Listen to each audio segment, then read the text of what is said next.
Assalamualaikum warahmatullahi wabarakatuh. Jumpa lagi dengan Bu Mariana di sini dalam pelajaran ekonomi, belajar ekonomi. Kemarin kita sudah banyak belajar tentang kelangkaan, kebutuhan, dan alat pemenuhan kebutuhan. Dan hari ini kita masuk ke materi mengenai biaya peluang, prinsip, motif, dan tindakan ekonomi.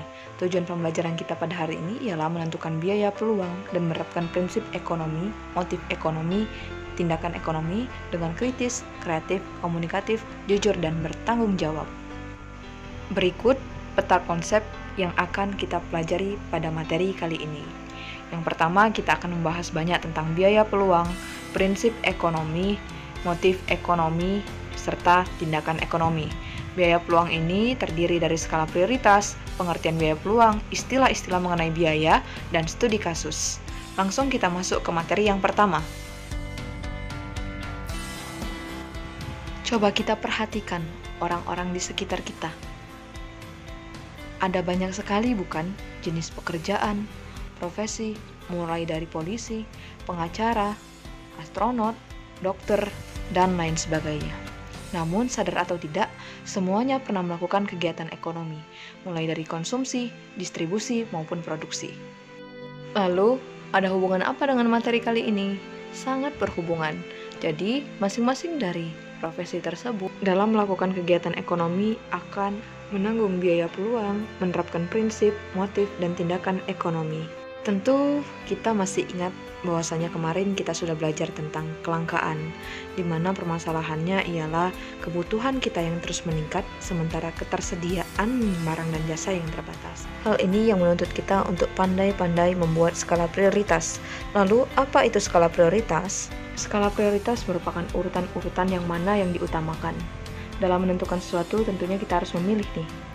Yang pertama, pilihan kita ialah menyelesaikan yang penting dan mendesak, kemudian penting tapi kurang mendesak, kurang penting tapi mendesak, dan terakhir tentunya kita akan memilih kurang penting dan kurang mendesak. Begitulah urutannya.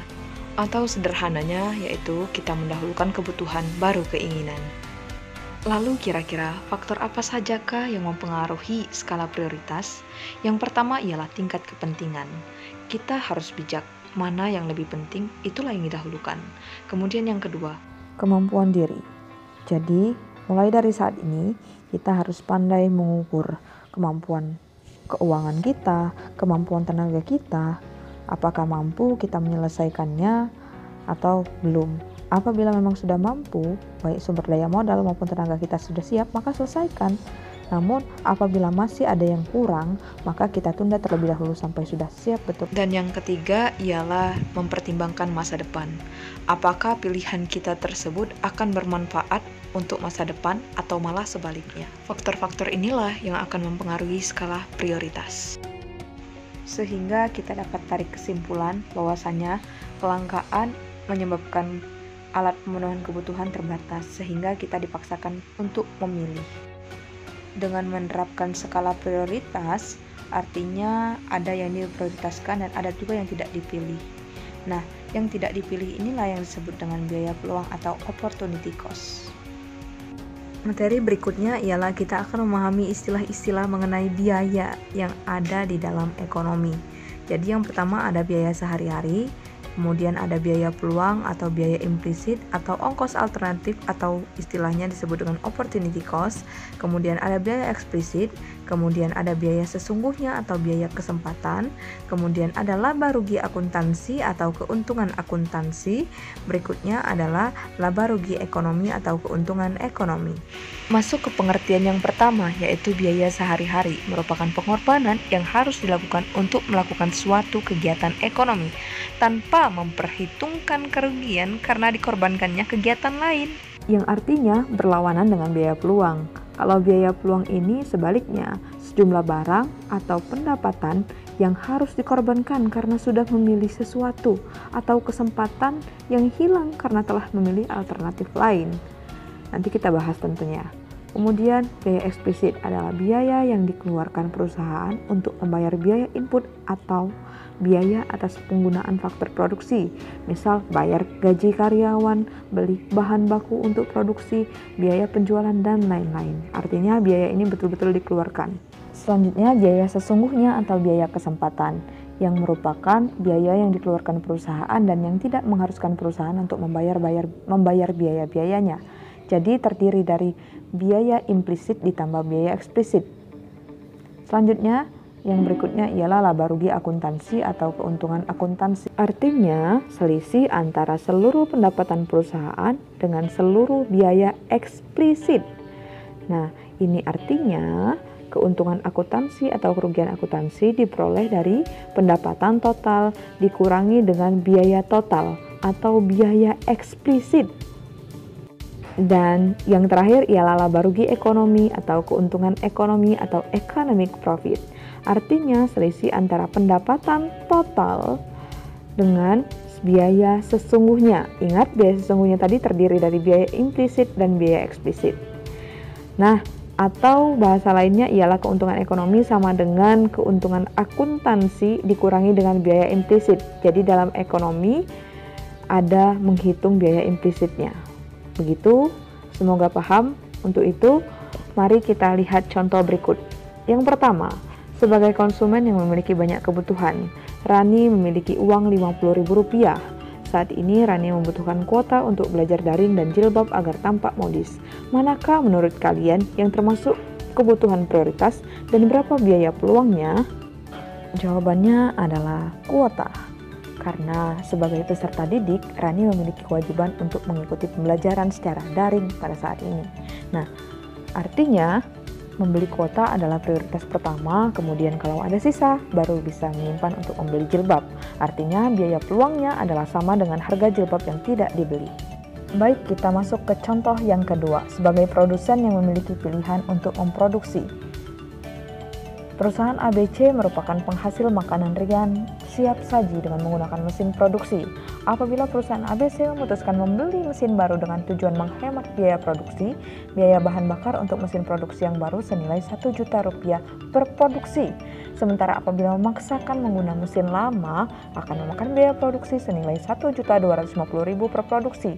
Maka kira-kira berapa jumlah biaya peluang perusahaan ABC? Mari sama-sama kita bahas. Yang pertama, apabila perusahaan ABC menggunakan mesin baru, akan terjadi penghematan biaya. Artinya biaya produksi untuk pembelian bahan bakar hanya senilai 1 juta per produksi. Atau pilihan keduanya, PT ABC tetap menggunakan mesin lama dengan biaya produksi Rp1.250.000 per produksi. Asumsinya ialah jika menggunakan mesin lama, artinya terjadi kelambatan pada produksi mesin. Nah, kelambatan ini menyebabkan penggunaan bahan bakar yang semakin banyak. Nah, sehingga muncul jumlah biaya produksi yang semakin meningkat jika dibandingkan dengan mesin baru. Dan pada akhirnya PT ABC memilih untuk menggunakan mesin baru dengan biaya produksi senilai Rp1 juta. Artinya, penghematan biaya tetap senilai Rp1.250.000 dikurang Rp1.250.000 merupakan biaya peluang atau biaya kesempatan PT ABC.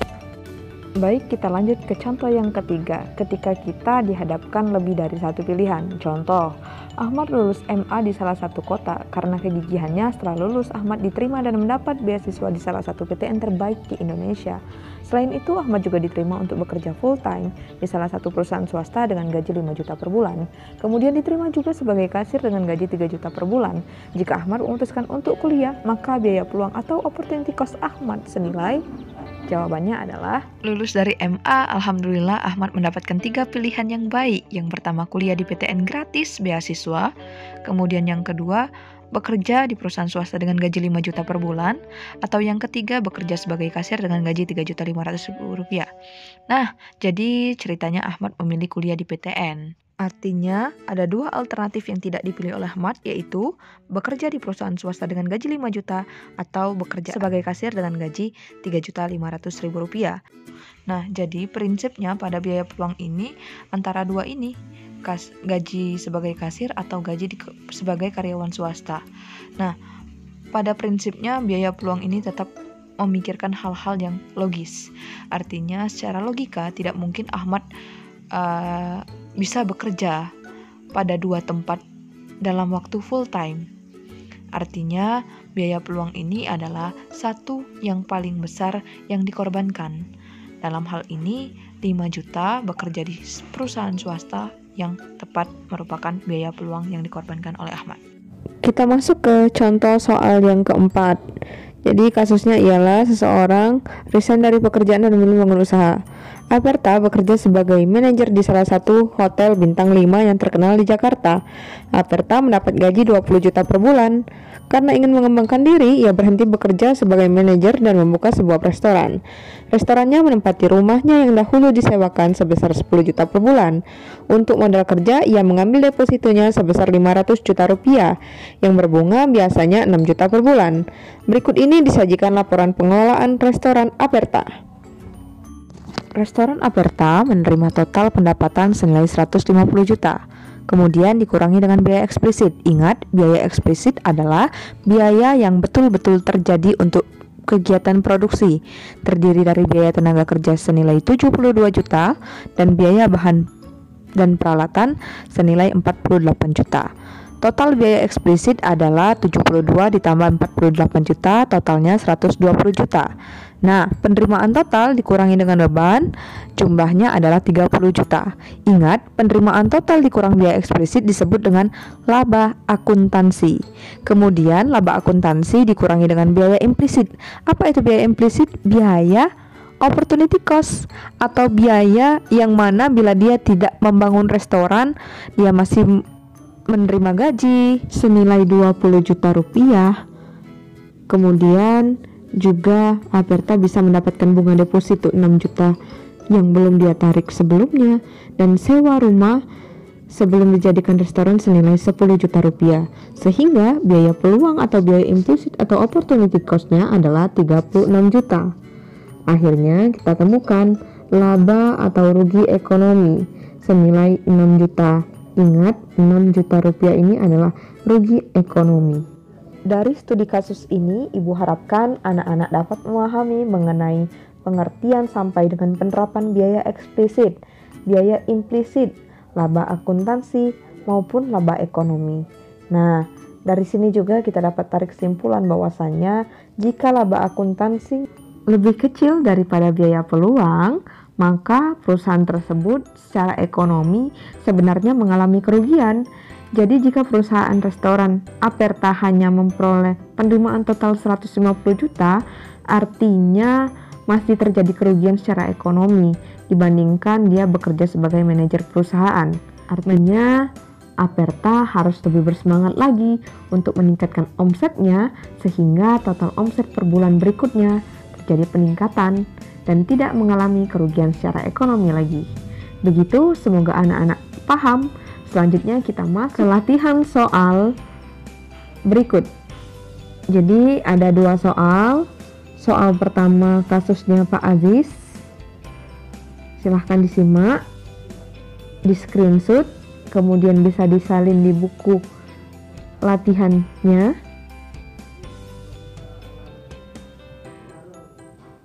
Diminta menentukan biaya peluang, biaya eksplisit, biaya sesungguhnya, laba rugi akuntansi, dan laba rugi ekonomi. Kemudian soal kedua ialah anak-anak diminta untuk menemukan biaya peluang tertilah. Selanjutnya kita masuk ke materi prinsip ekonomi. Jadi prinsip ekonomi adalah usaha dengan memanfaatkan sumber daya yang ada untuk mendapatkan hasil sebesar-besarnya dengan alat yang ada juga, atau usaha untuk mendapatkan hasil tertentu dengan biaya seminimal mungkin. Intinya, prinsip ekonomi ini menekankan pada efisiensi, artinya sumber daya yang tersedia harus tepat guna, tepat sasaran. Dan masuk ke materi mengenai ciri-ciri prinsip ekonomi. Yang pertama, mengutamakan kebutuhan yang sifatnya lebih penting dan mendesak. Yang kedua, bersikap hemat dan tidak boros dalam tindakannya. Yang ketiga, melakukan tindakan ekonomi dengan pertimbangan yang sangat matang. Dan berikutnya ialah mempertimbangkan keuntungan dan kerugian dari setiap tindakan ekonomi yang dilakukannya. Itulah ciri-ciri prinsip ekonomi. Selanjutnya akan disajikan contoh penerapan dari tindakan ekonomi yang menerapkan prinsip-prinsip ekonomi, yakni dari sisi konsumen. Sadar atau tidak, Kita yang pernah berbelanja di marketplace seperti Shopee, Bukalapak, Tokopedia, dan lain sebagainya, pada saat kita memilih barang akan sangat cenderung lama. Karena apa? Karena yang pertama kita lihat jumlah bintangnya, kemudian kita lihat kualitasnya. Hingga pada akhirnya kita memilah dan memilih harga yang paling murah dengan kualitas yang sama dan penilaian yang bagus tentunya, baru kita check out. Begitulah prinsip ekonomi dari sisi konsumen. Selanjutnya dari sisi produsen. Dari sisi produsen ini kita kasih contoh pedagang. Salah satunya pedagang pecel lele. Mereka akan cenderung membeli lele di pasar secara langsung karena harga lele atau biaya bahan baku untuk pembuatan pecel lele jauh lebih murah di pasar dibandingkan dengan di warung. Hal inilah yang dimaksud dengan tindakan ekonomi yang menerapkan prinsip ekonomi dari sisi produsen. Dan contoh ketiga ialah dari sisi pemerintah. Bagaimana pemerintah membuat kebijakan fiskal yang matang untuk anggaran pendidikan, infrastruktur, kesehatan, dan lain sebagainya. Dan masuk ke materi yang terakhir ialah kita akan belajar tentang motif ekonomi. Jadi motif ekonomi ini merupakan alasan yang mendorong seseorang untuk melakukan tindakan ekonomi. Artinya, bekerja merupakan tindakan ekonomi, sementara membeli barang-barangnya adalah motif ekonomi. Motif ekonomi ini terdiri dari dua jenis, ada motif intrinsik dan motif ekstrinsik. Motif intrinsik artinya motif ekonomi yang muncul atas kemauan diri sendiri. Sementara motif ekstrinsik adalah motif yang muncul atas dorongan orang lain atau lingkungan. Selanjutnya, motif ekonomi berdasarkan kegiatan ekonomi, mulai dari produsen melakukan produksi, yakni mencari laba, kemudian motifnya kekuasaan, memperoleh penghargaan, motif sosial atau menolong sesama. Sementara motif ekonomi dari sisi konsumen atau konsumsi ialah memperoleh kepuasan yang optimal agar dapat bertahan hidup, agar diterima di lingkungan masyarakat, dan untuk menaikkan status sosial. Dan terakhir ialah motif ekonomi distributor dalam melakukan distribusi, yakni memperoleh laba yang optimal dan untuk mempercepat barang sampai kepada konsumen. Demikianlah materi kita pada hari ini. Selanjutnya, anak-anak dapat melanjutkan penugasan ini di buku latihan dan dikumpulkan di e-learning. Terima kasih banyak anak-anak atas partisipasinya. Tetap semangat belajar. Assalamualaikum warahmatullahi wabarakatuh.